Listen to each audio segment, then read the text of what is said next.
You're watching City Channel 4, your window to our community.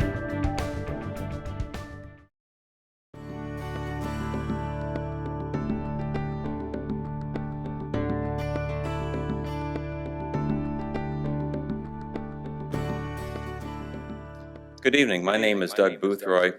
I'm the Director of Department of Neighborhoods and Development Services tonight. We have a presentation by Dan Perolik about the missing middle.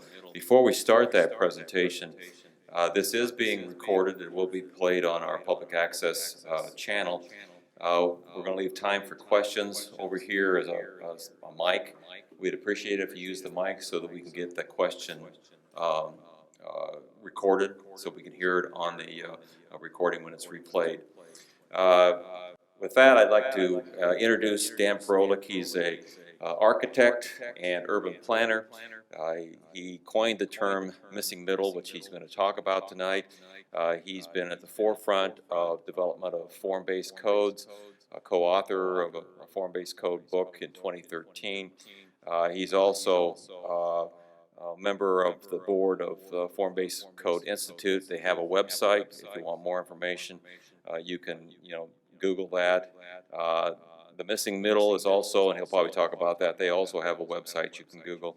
But this is all about looking at our zoning codes and our land development in a different perspective, using a form-based code to develop neighborhoods, respect them, make them more walkable, make them more people-friendly, pedestrian-friendly, and just kind of rethink how our neighborhoods relate and how new neighborhoods relate as they develop. So with that, I'd like to introduce to you Dan Perolik.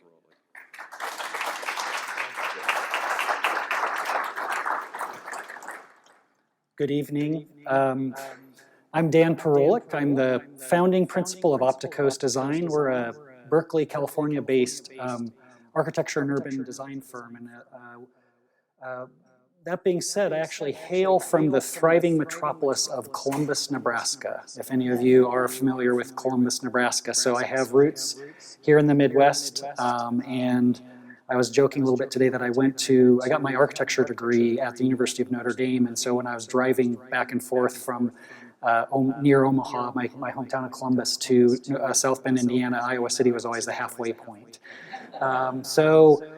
Missing middle housing is a topic that I'm very excited about, and I'm really excited mostly because I feel that it's given communities sort of the tools and a different way to frame the conversation about housing and the need for diverse housing choices in the larger cities, whether it be a neighborhood adjacent to downtown or a new community being developed at the edge of the community. And recently, as I was thinking a little bit more about the topic of missing middle and what my history has been, I realized that my great-grandmother, while I was growing up, I have some pretty vivid memories, is she actually lived in a small Victorian duplex about 2 blocks from the main street in Columbus. And what I remember about it being quite small, but at the same time she was very happy there, and it served very much her needs, and she could walk to pretty much anything she wanted. And so it was a really great lifestyle for my great-grandmother. And I also realized that just up the road here, my great-uncle, who lived in Grinnell, actually lived in what we call a stacked duplex. It has 1 unit on the ground floor and a 2nd unit above it.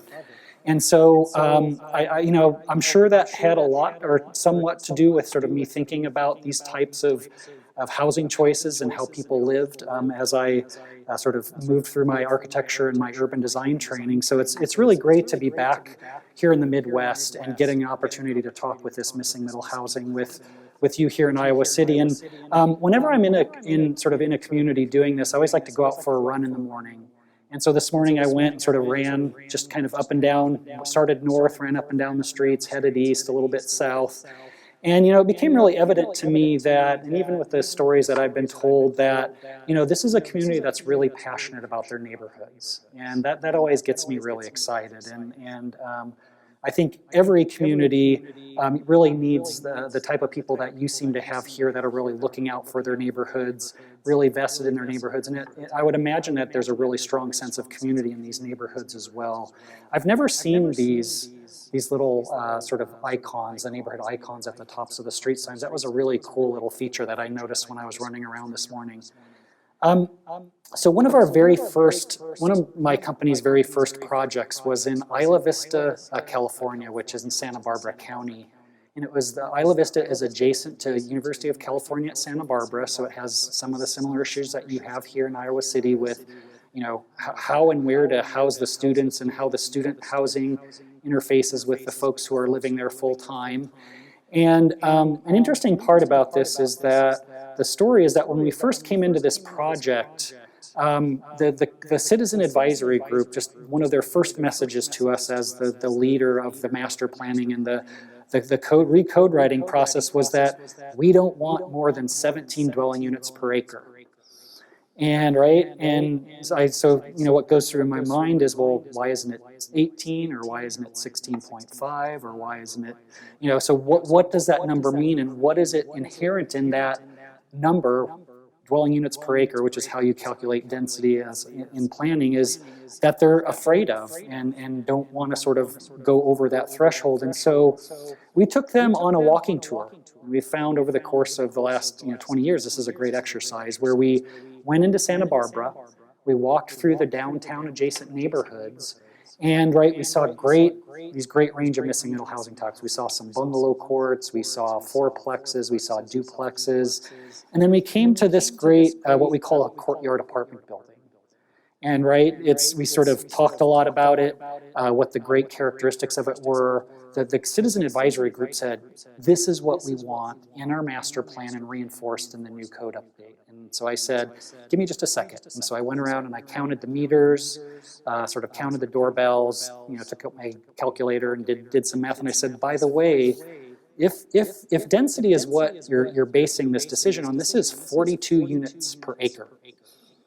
And so that immediately changed the conversation we were having about an appropriate housing in the community of Isla Vista, because let's get beyond this idea of a number and even stop talking about density, and let's talk about appropriate form and scale that would be compatible. And it might be different for different parts of the community, right? This might be appropriate in some locations, but not in others. And so that was just the start of a dialogue in our practice that has integrated this concept of missing middle housing. And so I just want to start with talking about, first of all, is what is the problem? And some of these statistics will actually probably pretty shocking to you, is there's a tremendous mismatch between what the market, what people who are out there looking to buy or rent houses want, and what you as cities are actually allowing or enabling in your planning and your zoning codes, as well as what builders are actually providing to that market as well. There's a really huge mismatch. So one of those statistics, and this is from Chris Lineberger, if you don't know of his work, just Google him. He has a great book called Option for Urbanism. There is a gap of 20 to 35% between what we're supplying in terms of walkable urban living choices and what the market wants. So you can see, immediately, defining this gap. So what he's found in his studies, that almost any city in the country provides, of all the housing in the market, about 10% of it typically is walkable urban, whether it be downtown adjacent or some of these walkable neighborhoods. And about 20 to 35% of the market wants it. And so, once again, it's a simple supply and demand equation, is more and more people are wanting this. And so what that does is, one thing is that the prices are going to continue to escalate because we're not providing very much of it.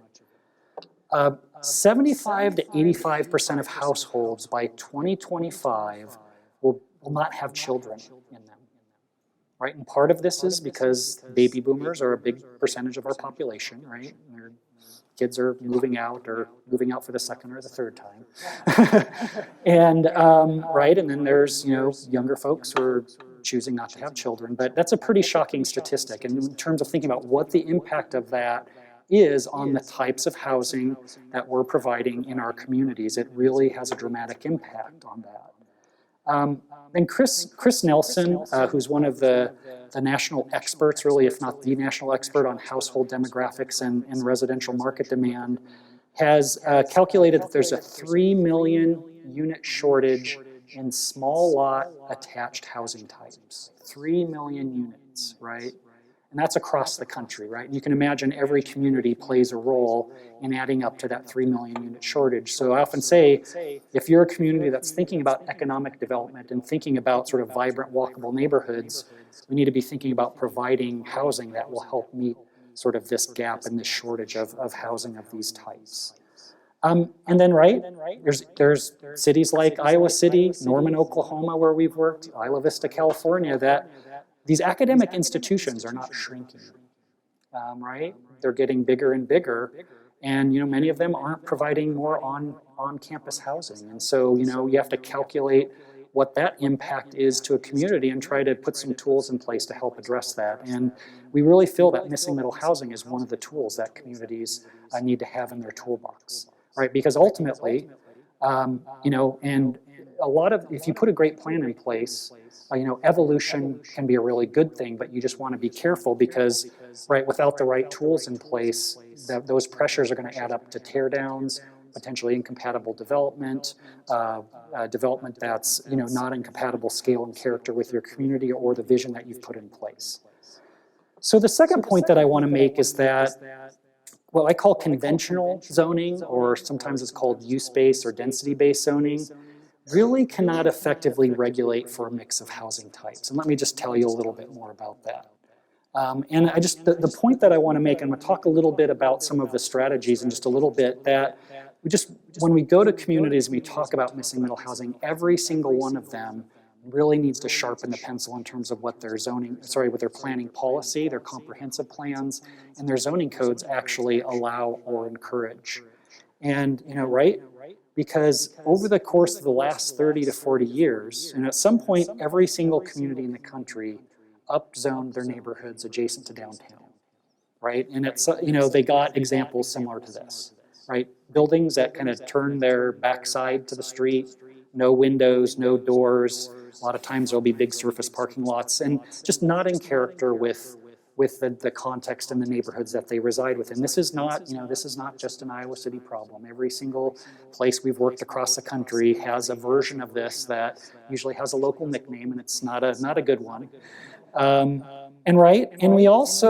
we've kind of forgotten how to, right, where we're planning for new communities on the edges of our cities and in counties, right, we're designing these completely isolated garden apartment complexes that don't have any amenities that you can walk to.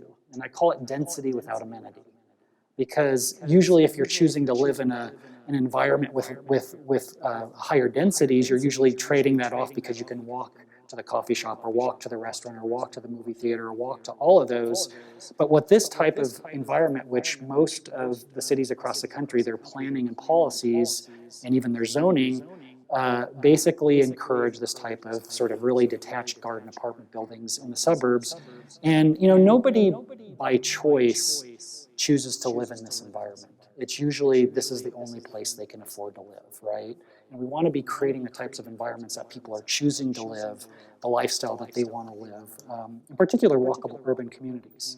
And a lot of our planning and zoning did this as well, too, right? If you're not a planner, what this is illustrating is, right, this is a single family. This is probably a yellow zone on the zoning map, single family. And then you hop across the street here, and this is either an upper single family zone or maybe low end of multifamily. And you can just see where that line was drawn on the zoning map, and it changes the building types, but they're not sort of integrated in a way that's typical of a really vibrant, diverse, walkable neighborhood like you have surrounding your downtowns. And so that's another discussion point in terms of missing middle housing. And so what is missing middle housing? If you picked up the little flyer, this diagram is in it as well. On your left-hand side of this diagram are single-family detached houses. And right, we've done a really good job of building a lot of those. We know how to regulate them. The builders know how to build them. They're building a lot of them. On the far right-hand side you have the 3, 4, 5-story either apartments or condo buildings, sometimes with ground floor retail spaces. And what I would say is over the course of the last 4 or 5 plus years, developers have figured this out. Cities have started to figure out where they want to encourage this. It's all these types in the middle that we call missing middle. It's the duplexes, it's the fourplexes, it's the bungalow courts, it's the courtyard apartments that existed and were integrated into most pre-1940s neighborhoods, and that we've pretty much regulated out of existence. They really, very, very few of them have been built since sort of the 1940s and 1950s. And there's a lot of other reasons outside of planning and zoning, right? The financing becomes hard after 4 units. The big question is who's going to build these? They don't really easily fit within a multifamily classification or a single family classification. So there's nobody out there really specializing in this type. And if you're going to take one concept away from this presentation tonight, it's that missing middle housing never gets bigger than the scale of a house. It just happens to have multiple units in the building. So that's really, really important part of this concept, is that it's compatible house scale, just happens to have multiple units in it. Let me give you some examples here, right? So, right, you can find this in big cities like Denver, right? Really great duplex side-by-side, townhouse, fourplex. Norman, Oklahoma, where we've done a master plan for their university-adjacent communities, even had great little courtyard apartments, duplexes, small multiplexes, and these cottage courts. Right, Iowa City, you have it here. You might have driven by it many, many times and not known that it was actually multiple units. And I would say, like, these aren't the best examples, but this is what I was able to gather in a little over a day's time. But, right, a side-by-side duplex, what I call a stacked duplex here, 2 units, small multiplex, and then row houses. These are all historic examples that exist here in your neighborhoods that can really serve as a really good foundation and starting point for the conversation about missing middle in your community. And then there's New Orleans, right? Every community across the country has these types in the pre-1940s neighborhoods. And what's interesting in a place like New Orleans, it has a similar palette of types, but it adapts based on the local climate and the local culture. So in the upper left-hand side here, it's a side-by-side duplex. It's the same type that I showed you from Iowa City, but it's actually 2 shotgun houses put together, which means they're really narrow, sort of very deep units. And the idea was that you could open the front door, you can open the back door and let cross ventilation cool the house down. The other thing that's sort of very regional about that one is it's got the deep overhangs. And that does 2 things. It actually shields the open windows from the rain, so you can actually keep the windows open in the hot summer when it's raining and sort of naturally ventilate your house. And it also provides passive cooling for the house as well. So the types adapt based on the context, even though there is a similar palette in communities across the country. So here's just an overview of the type. Side-by-side duplex. Right, this is just a really great type. It's just 1 unit on one side, another unit on the other side. And they might be 2 stories sometimes, but a lot of them are 1 story, especially the historic examples. And if you need to talk about density, if you need to know, this actually generates a density of about 19 units per acre, right? And in many communities, that's considered very, very high density.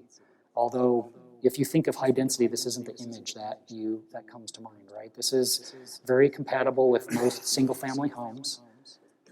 A stacked duplex, right?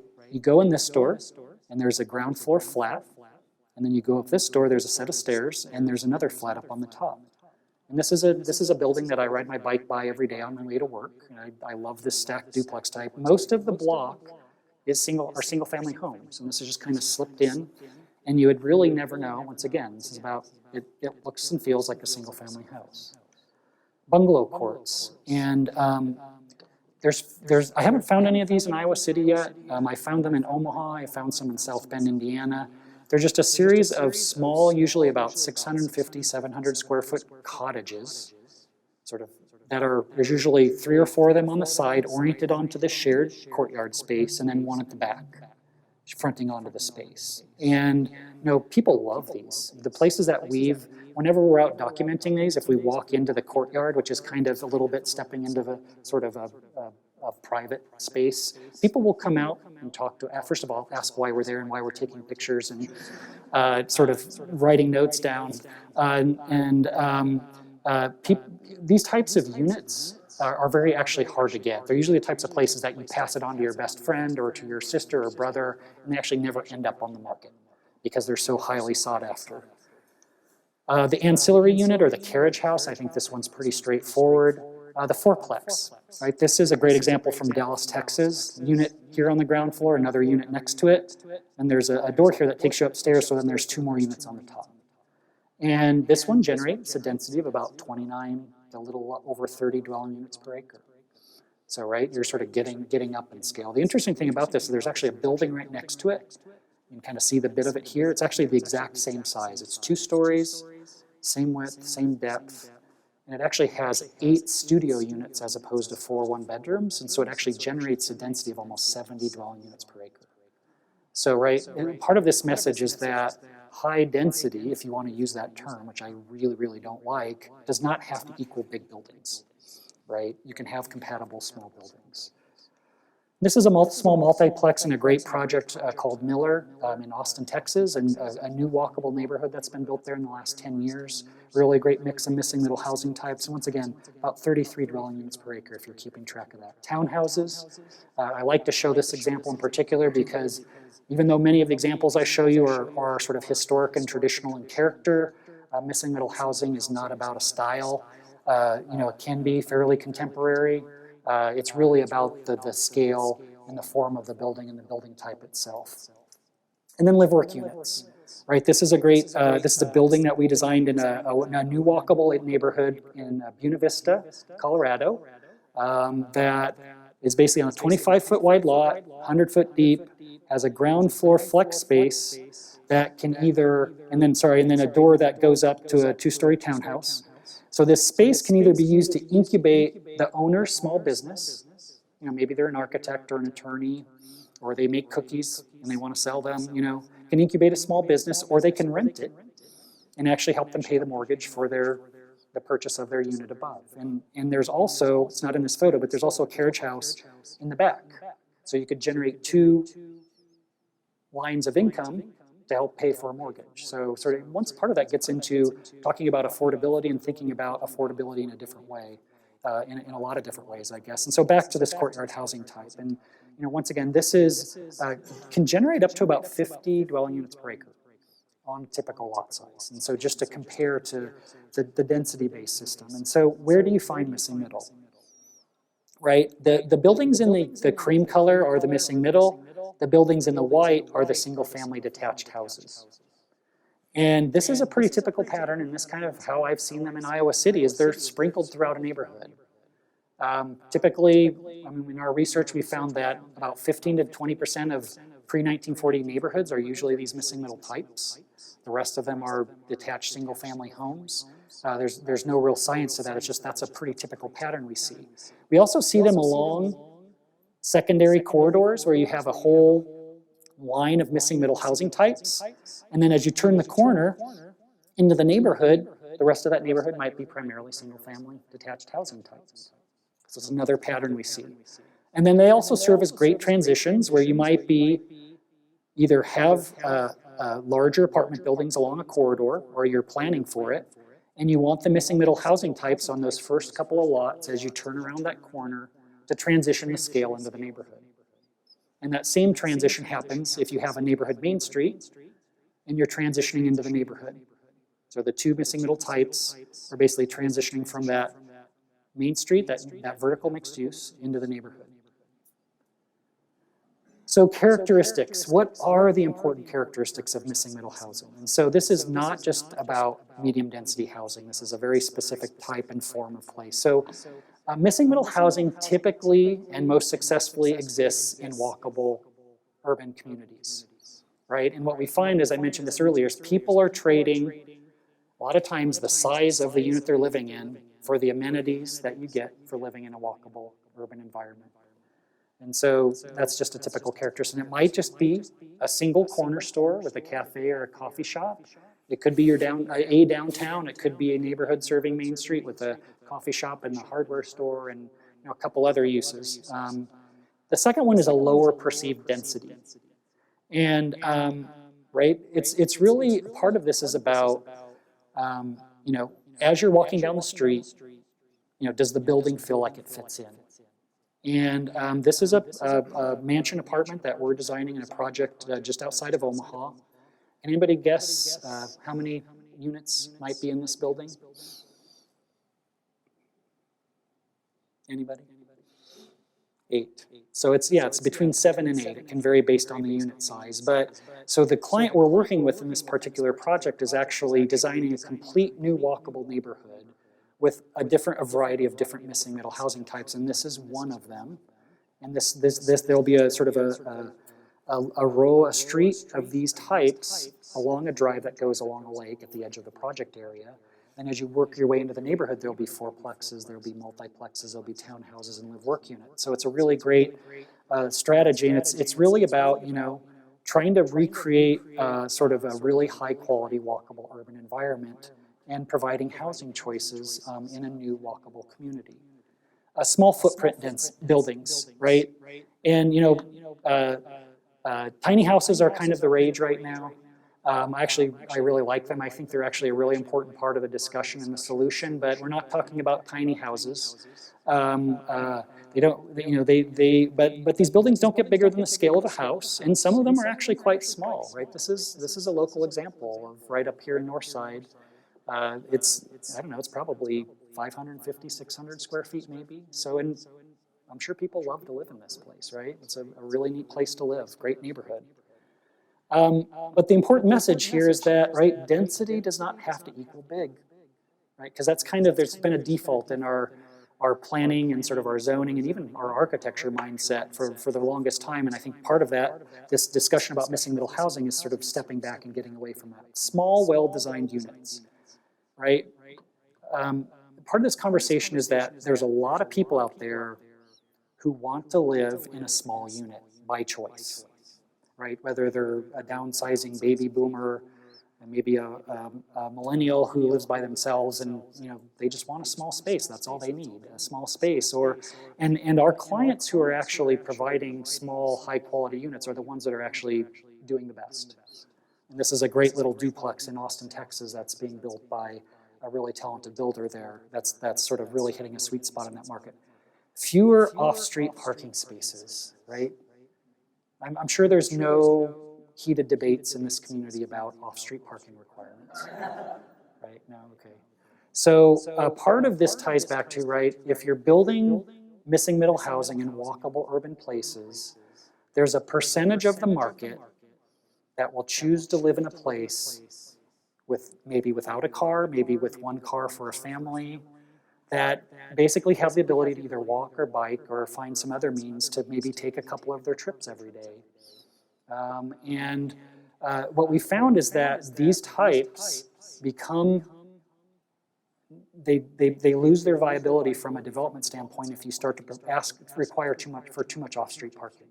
So what we find is that in a context like adjacent to most downtowns, about one off-street parking space per unit is the maximum you can require without starting to compromise the economic viability of these types.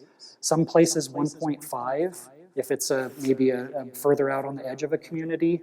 But this has to be part of the conversation about housing choices is, even if only 5% of your market is a household that will live with only one car, then there's people out there that are looking for that choice, and especially if the cost is detached from the cost of the unit, there's a lot of people that will make that choice. Simple construction. Actually, this is a great little 5-unit cottage court we designed for a project in Richmond, California.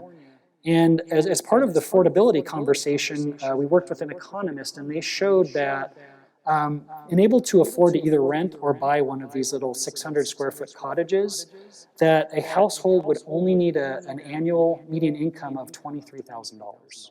So right, this is affordability by design, as opposed to affordability by subsidy, or maybe affordability that's provided by a developer as part of a sort of inclusionary housing or some other incentive program for that, a bonus program for that developer. And these create community. I think this is sort of an overarching theme here, is that a project like this, which is done by the Cottage Company in Seattle, it's a series of small cottages around a shared green space. They actually have community facilities. They have a community room with a kitchen. dining area, and they do a lot of community events together. But I think a lot of these types just exist in neighborhoods that are really social and really active. And it's really great to see that. So how do you effectively zone for diverse housing choices? I think that's a question that then comes up. Okay, so we understand the issues. How do we remove the barriers and provide the clarity? How many of you use a Polaroid camera if you want to email or tweet or Instagram or Snapchat or whatever the latest is, right? You can do it, right? You'd have to take the picture, print it, it'd come out, you'd have to scan it, or maybe take a picture with your iPhone, or you'd figure out a way, but it's not the right tool. And the message we say is that as well-intended as a lot of conventional zoning is, it's not the right tool to deal with the complexities that are inherent in a diverse, vibrant, walkable community.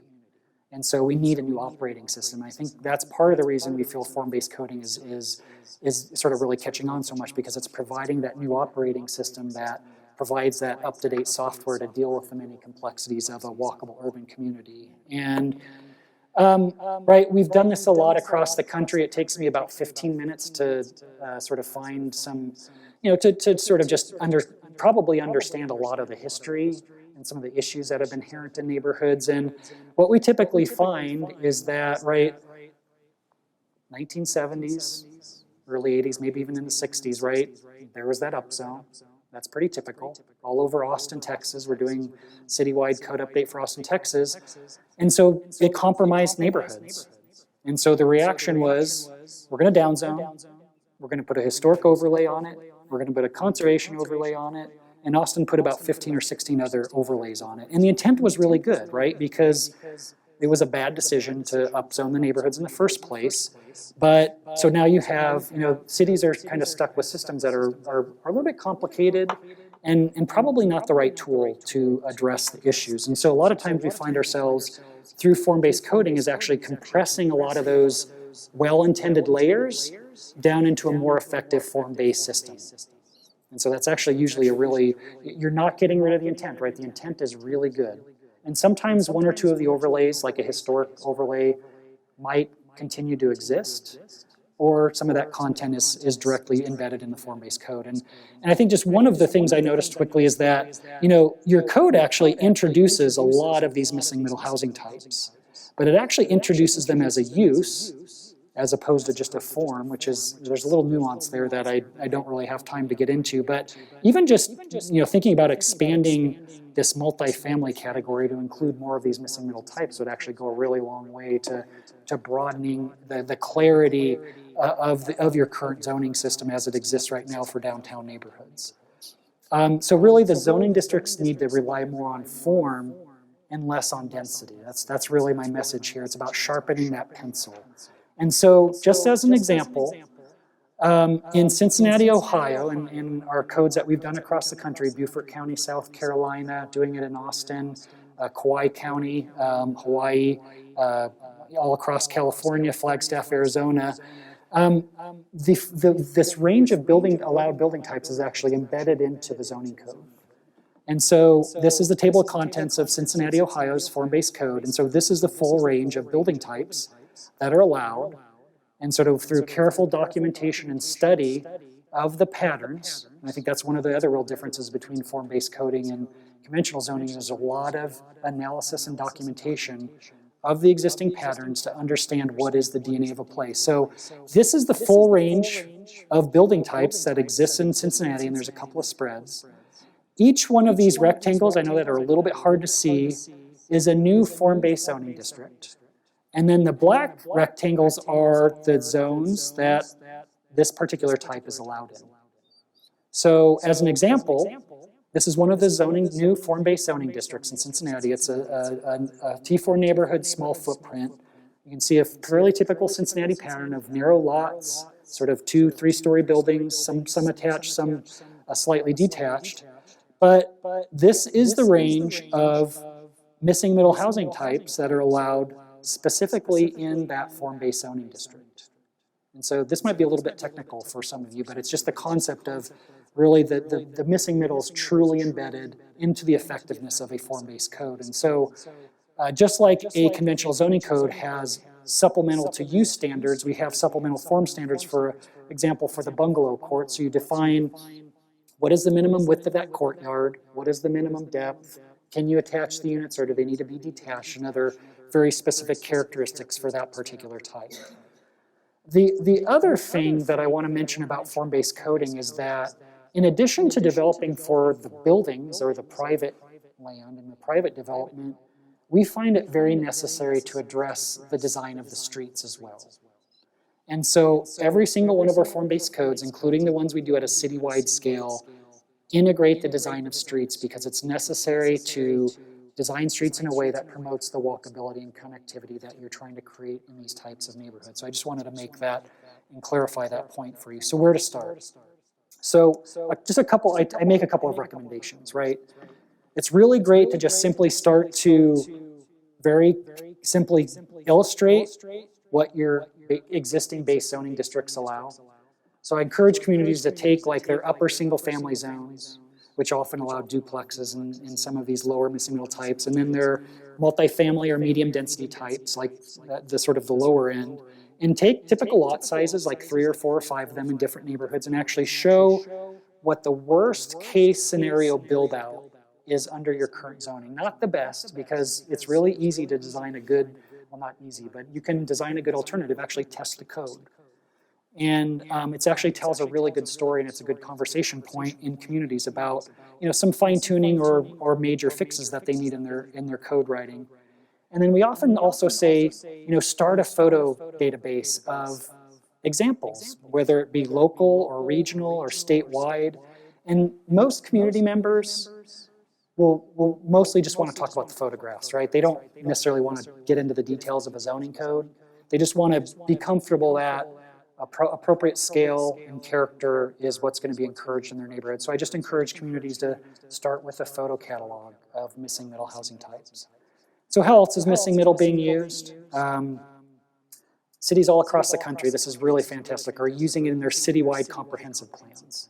City of Nashville used it as a strategy to achieve household affordability. Nashville's a really hot market right now, and there's a lot of issues with displacement and affordability. So they're using it in their comprehensive plan. I heard today that you, as part of the South Side Comprehensive Plan update, are integrating the concept of missing middle into that document, or have as well. That's really great to hear. The state of Michigan, right, has an economic development strategy for the entire state that's now on its 10th plus year that is all about placemaking, or the creation of walkable urban places, as an economic development strategy from the smallest community to the biggest city like a Detroit. And so they're using missing middle housing as one of the implementation tools. And so they actually hosted the first ever missing middle housing design competition last year that I was a jury member of. It was a really cool process. And so they're requiring any state-funded housing project to go through an analysis to determine specifically what the market demand is for each of the missing middle housing types. It's called a target market analysis. You can Google that and it comes up. So it's a really, really neat way to make sure that they're getting sort of what the market is looking for. And then in Austin, Texas, we're rewriting the land development code, the citywide zoning and subdivision, and we're using missing middle housing as a means to basically have an affordable housing density bonus, to say to a developer, you have this lot, you're allowed this height, width, depth, you're allowed by right to do 4 units. But if you want to do more, and you achieve a certain percentage of affordability and level of affordability, you can pour more units into that same size of a building. So instead of giving the developer more height and more depth and more width and creating a big building, it's actually just saying you can put more units into that same building, which means they're going to be a little bit smaller and more affordable by design and more affordable by sort of that bonus incentive as well. So other tools to promote missing middle housing. Oops, I don't have one there. I've changed that slide. So as Doug mentioned earlier, if you just Google missing middle housing or go to missingmiddlehousing.com, we created a free online resource about a year ago. A ton of good information about the demographic shifts, the market demand studies, links to all that information. We've actually very detailed, or sort of documented in detail, examples from all across the country of these missing middle types. So you can look at how much parking is typically provided, what is a typical lot size, how do the units actually work on the lot. And so there's just a wealth of information here that I just encourage you to go take a look at and respond to it. Let us know what you think about it. So in conclusion, right, this is, I don't know of a single community across the country that's not grappling with sort of housing and really some level of affordability in their communities. It's kind of it's really sort of an issue all across the country. And as this demand for great walkable communities continues to grow in places like Iowa City, you have a university, you have all the great amenities in your downtown, great neighborhoods, that demand is only going to grow, and those pressures and those issues are only going to continue to grow, unless the tools are put in place to help address those issues. And so we need to, you need to be thinking about sharpening your pencils, thinking about using tools like missing middle housing to change the conversation. Once again, get beyond that density. Let's if you challenge yourself to have a conversation about housing choices and don't ever use the term density, I think that would be ideal. It's really hard to do, right? Even I used it a lot in my presentation tonight, right? And the other term I think we should stop using is multifamily.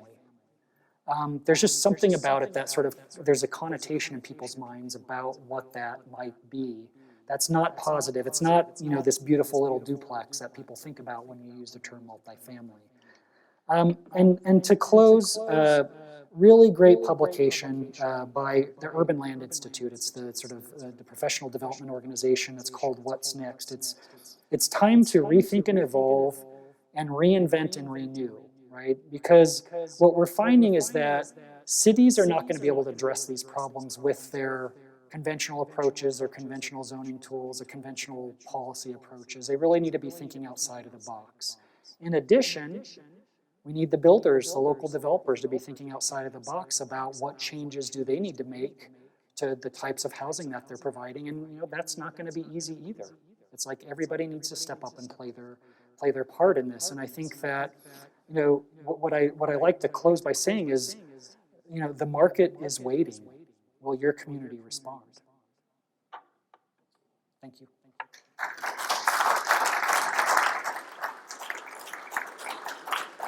There's a mic over here available if you have questions. We need you to come over to the mic because we're recording the session. If you want to be on public access television for years into the future, come up and ask your question.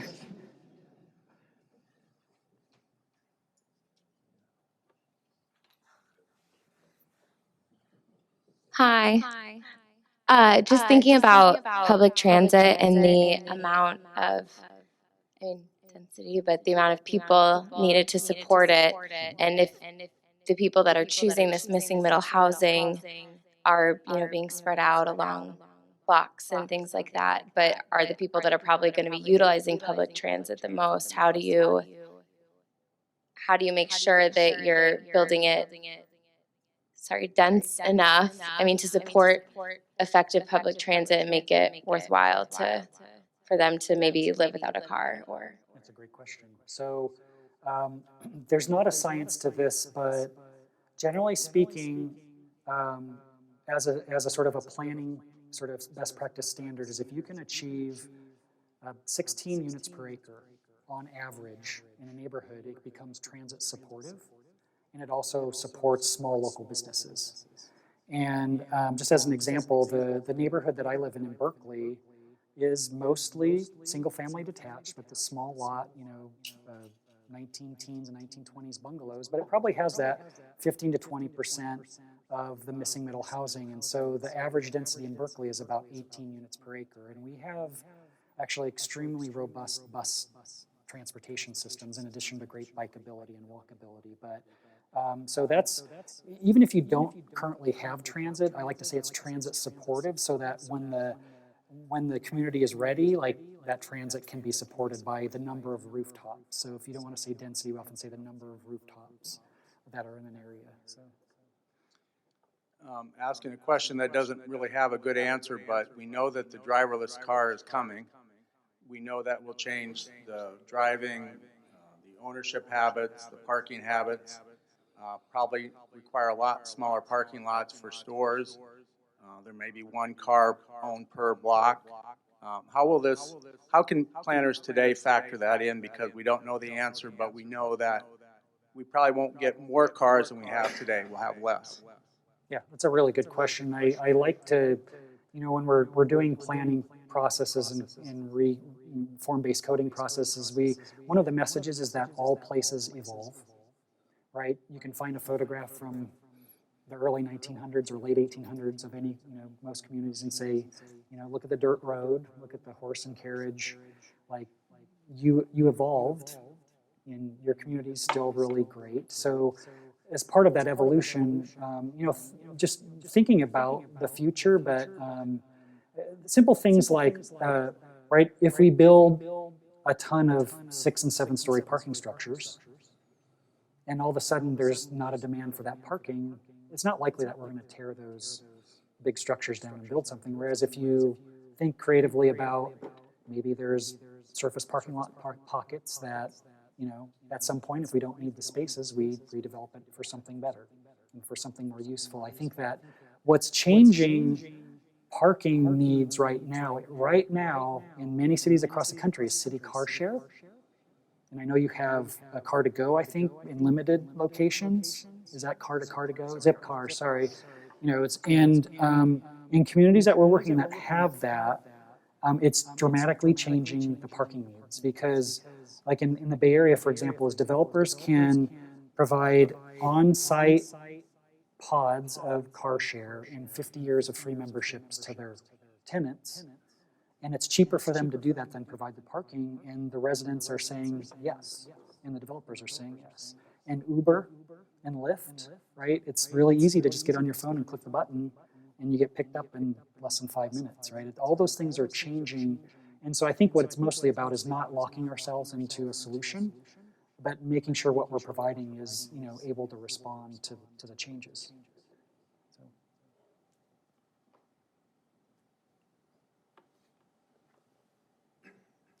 Hi. So Iowa City obviously has some areas that are yet to be developed or are being redeveloped en masse that I think the form-based code will apply itself to very well. But for areas in Iowa City specifically that never got upzoned, that are still 8 or 5 houses per acre, I mean, have you had experience in your other successful communities sort of using the form-based code in those areas to encourage more density, or is it mostly just redeveloping something that wasn't? No, it's one of the slides I realized that I thought I had put in my presentation was about more of this might not be what you're asking, but it's more of like a greenfield or undeveloped context where you might be actually creating a complete new neighborhood of a mix of missing middle and maybe some single family detached still. But the form-based coding can be a very effective tool for the creation of new walkable communities, and we actually talked about that quite a bit today. Forgot to put the slide in the presentation, but I think what more specifically you're asking about is, I don't know, we've also worked in existing neighborhoods that their zoning didn't acknowledge that they had a mix of housing types. So an example I showed earlier today was in Vallejo, California. This is pretty typical. Had a zoning of no more than 9 units per acre, or whatever that means, right? And we actually analyzed 2 blocks, just put a little rectangle around it and extracted all the information. A lot of that's easily available online now, and found that out of the 9 lots we looked at, only 2 of them were under 9 units per acre. And the rest of them were missing middle housing types that were 18 units per acre and up, right? It was the duplex, the fourplex. And so that's where we have the conversation of your zoning was, inaccurate. Like, do we want to continue to encourage this range of missing middle types? And so we might go through a visioning process with that neighborhood to say, what would that mean? And what sort of changes to the zoning code would we, with the form-based code, would we do to enable that to happen? So yeah, form-based code is, it can be a good tool for urban infill in places that are urbanizing and maybe even getting bigger, if that's the vision.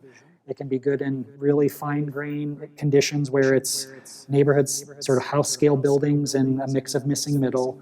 It can be done sort of to really help reinforce the mix that's in neighborhoods, even if the plan isn't for them to change dramatically, but to reinforce that scale, and for new communities at the edge of a city or a town. So. I've got one more. Okay.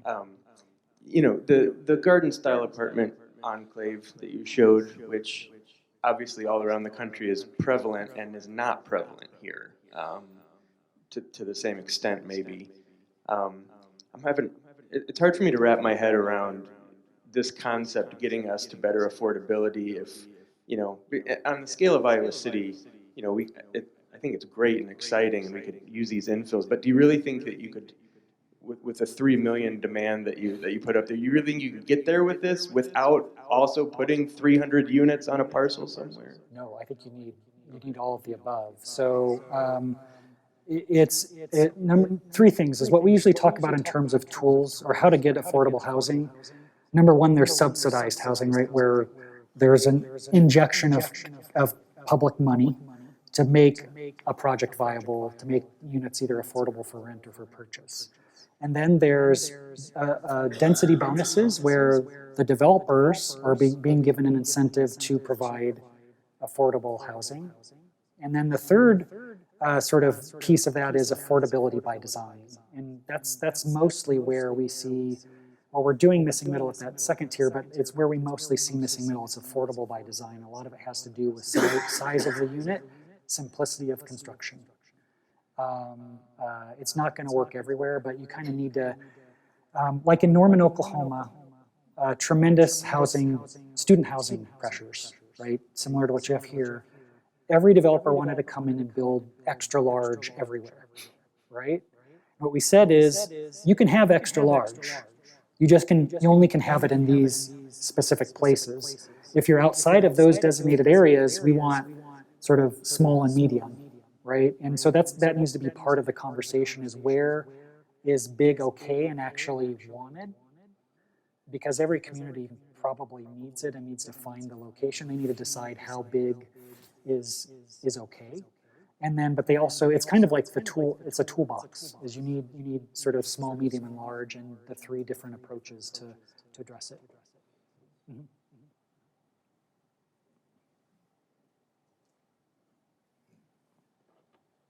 Thanks, Ann. I want to ask a question, but I need to count heads to make sure there are not 4 city council members present. There are. There's me, there's you, Rockney. Can't do it. Never mind. Okay.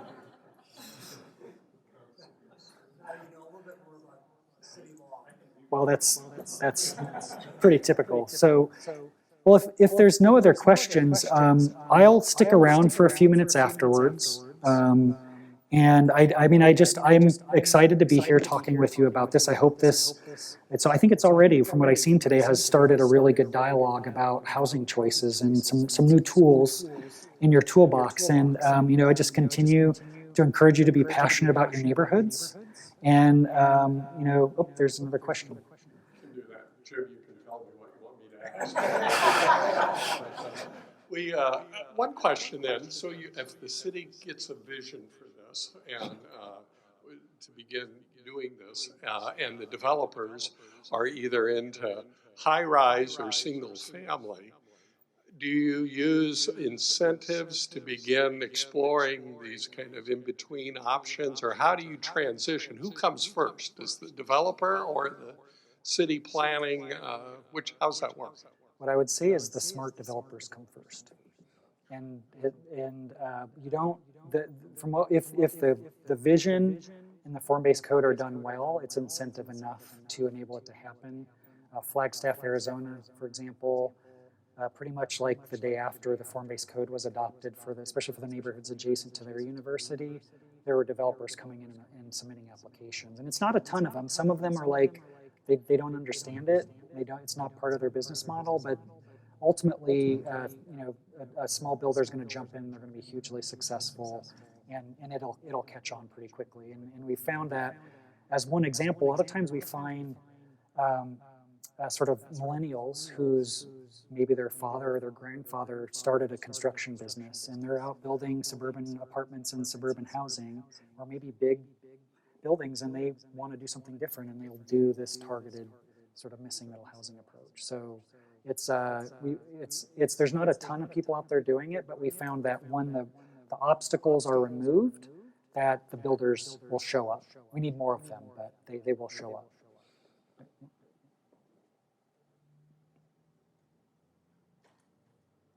Concerned about housing for the elderly and disabled. Yes. I could not tell from many of your slides whether or not the pictures were things that you designed or existed, but there sure were a heck of a lot of steps. And at least I'm one that feels, along with affordability, has to be accessibility. And I hope that you're taking that into account. Yeah, it's an important part of this discussion, especially with the number of baby boomers and older folks that are out there.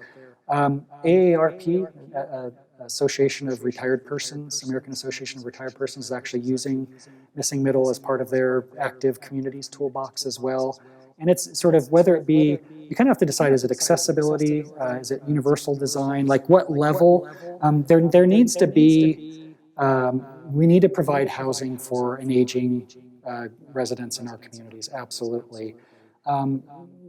We have to be really careful though, because especially in walkable urban places, if all of a sudden if the houses are closer to the street edge and you're dropping all those houses down to sidewalk level, there's privacy issues, right? As it's not a great place to live if somebody can kind of walk along the sidewalk and peek into your living room or your bedroom or all of the above. So it's absolutely a consideration. It needs to be thought of, but we also need to think about not kind of making it sort of the one-size-fits-all solution, like thinking very carefully about the impact of those decisions on the larger quality of the living in the community. And yeah, it's important, and it'll continue to grow as in importance in our communities.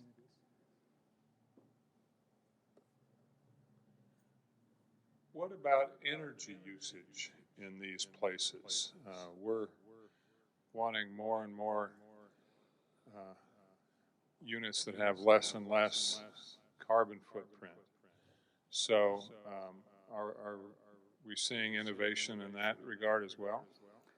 Yes, and I wish I had the statistic, but there are a lot of studies that show the amount of energy that a typical attached unit uses compared to a single-family detached, and it's substantially different. It's at least 30 to 40% difference in energy use just by simply being attached. One of the cool things that is happening out there is Doug Farr. He wrote what's his book called? Sustainability Handbook.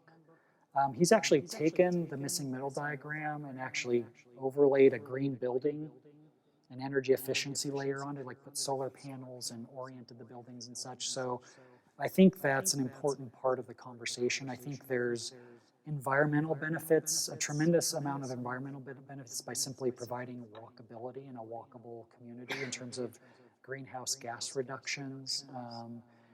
But there's a series of another series of layers that we can sort of add to this conversation of missing middle that are important and sometimes really specific to individual communities.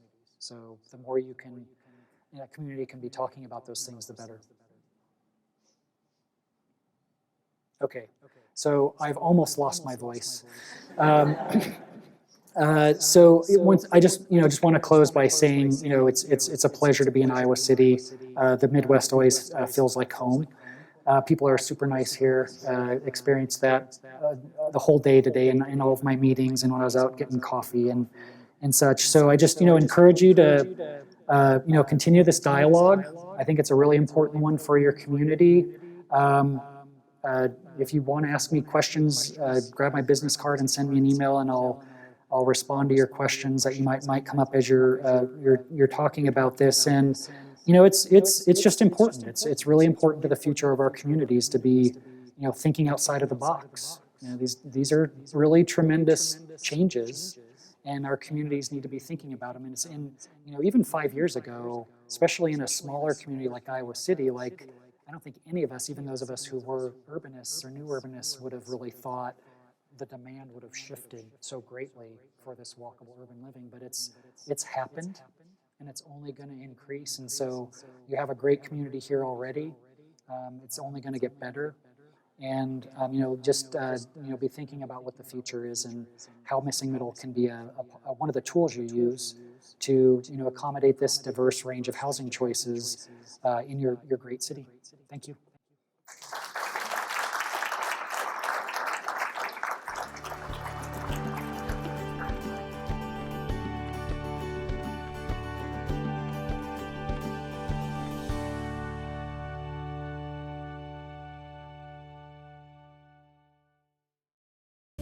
You're watching City Channel 4. On TV, online, on demand, on Facebook, and now on the go on your mobile device.